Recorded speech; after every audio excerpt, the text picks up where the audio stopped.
thoroughfare, and here we go.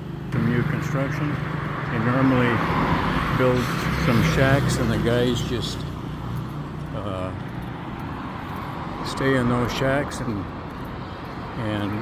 guard the goods. So that's how they do it here. I'm walking on the wrong side of the street, but I'm well off of the road, so I'm not concerned about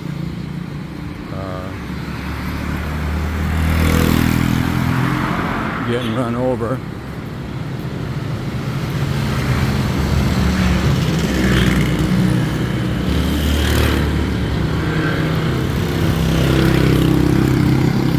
But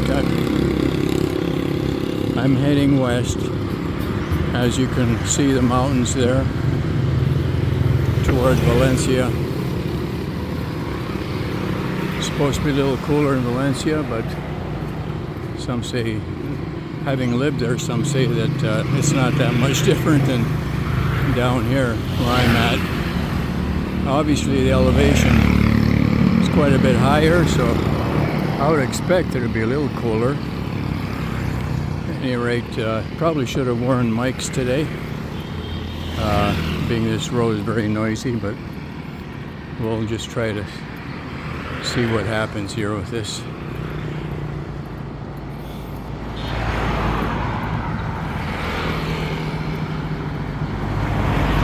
These are little shops, and it wouldn't surprise me at all if people are living in there also.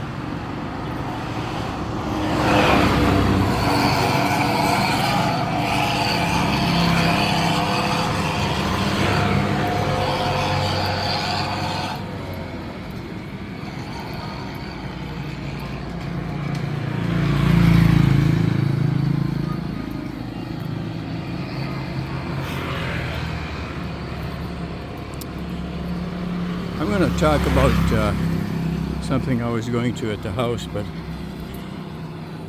there's not a lot to see. But that is as it relates to using 110 volts as bringing your tools or appliances, etc. Yes, voltage is 220 here in the homes as well, and unless there are specific 110 needs, you don't see it here. I know that the occasional expat has wired his house with 110, but that's not common.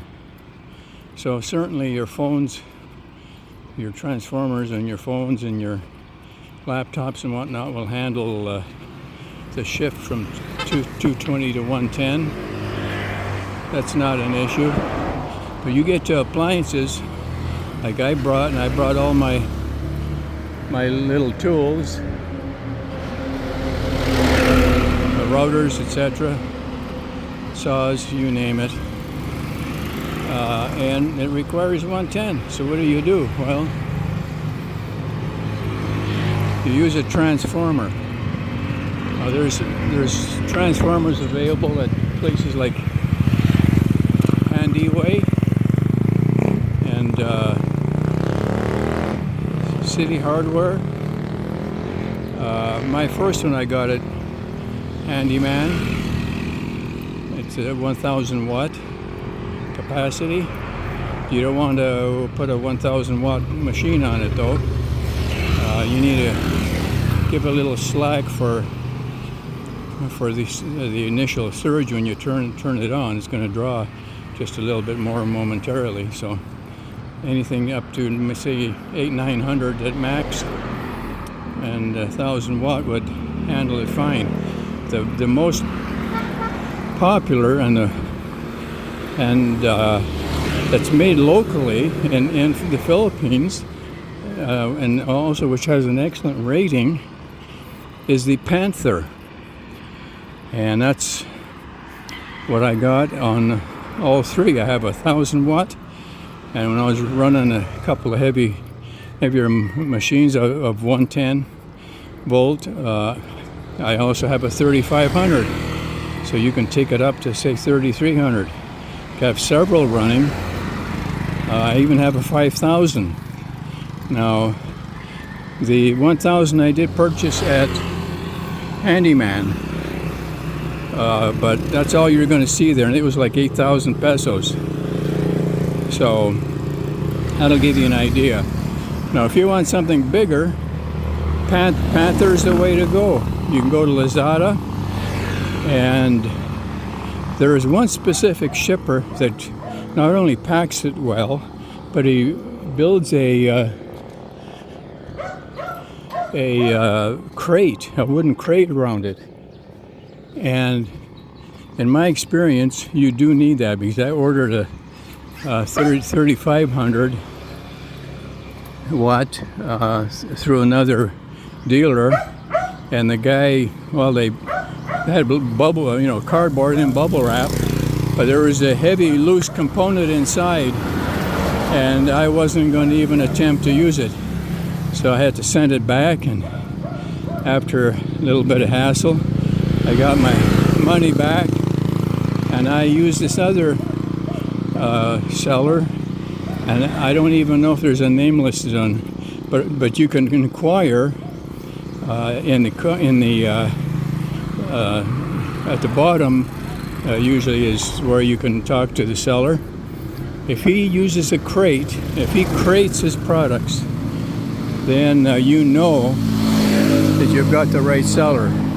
His prices are as good as anybody's, but I got a 3500 from him, and also the 5000 watt, and they come crated. They're heavy, can't drop them, or you might dislodge the innards, and that won't be good.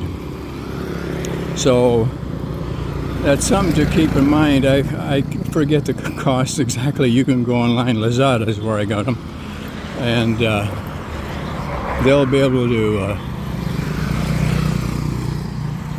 direct you as far as the cost is concerned. Well, no authorized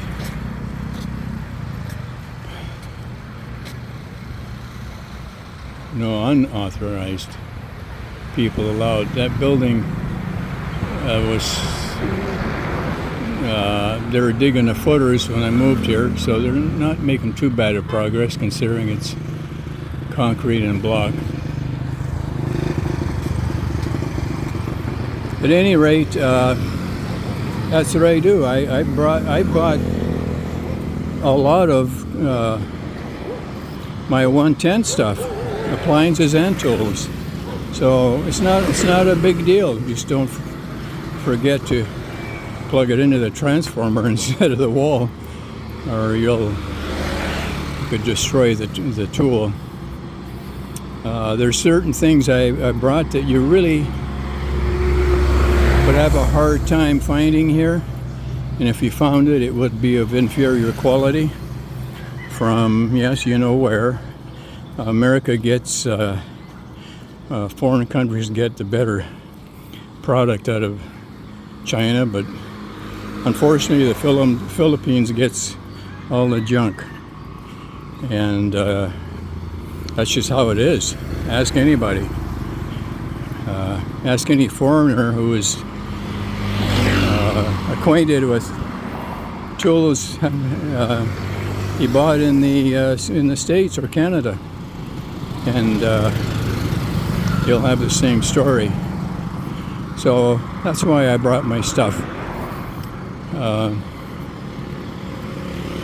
Now, as far as the power fluctuation, I didn't think it would be an issue, but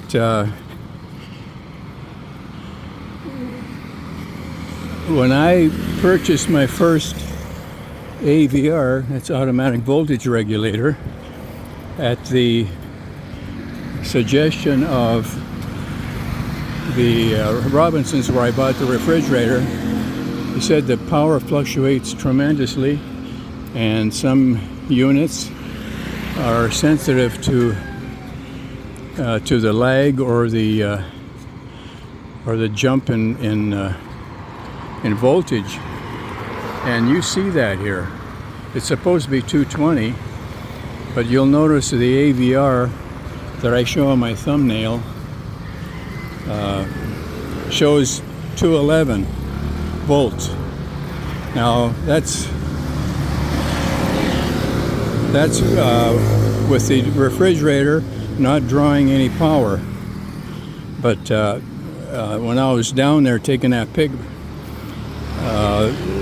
the refrigerator kicked in, the freezer did, and it jumped to 230 like within 2 seconds. It's a relay.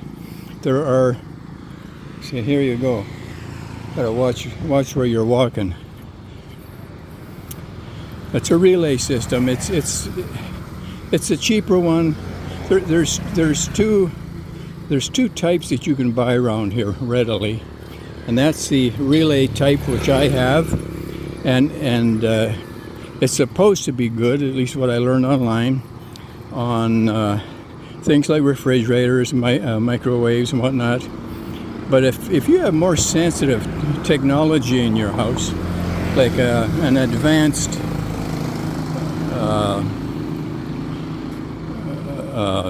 smart TV or something like that, or some other components, you're going to want to go to a servo.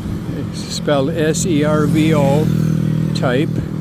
It involves a motor with brushes. It's immediate reaction, whereas the relay takes a couple seconds to get up to the voltage required by that particular appliance. The servo apparently is the better option. The brushes have to be replaced after a few years, but that's about it. So that may be a consideration when you go out to initially purchase. I think they're a little more expensive, and I just didn't see them when I bought these two. I got one on a microwave, which was expensive, a Japanese brand, and the other on the refrigerator and the water cooler heater. So I'm glad I did, because the power fluctuates. Just before I took that pic of 211 volts, it had been 210 volts. Well, that could damage some sensitive components, they say. I'm not techie. That's just what I read online. So I take them at their word. So you might consider AVRs, automatic voltage regulator, for your components. Now, if you're using 110 on a transformer, that you don't need an AVR, because the transformer is going to pick up 210 or 230 or up to 250, whatever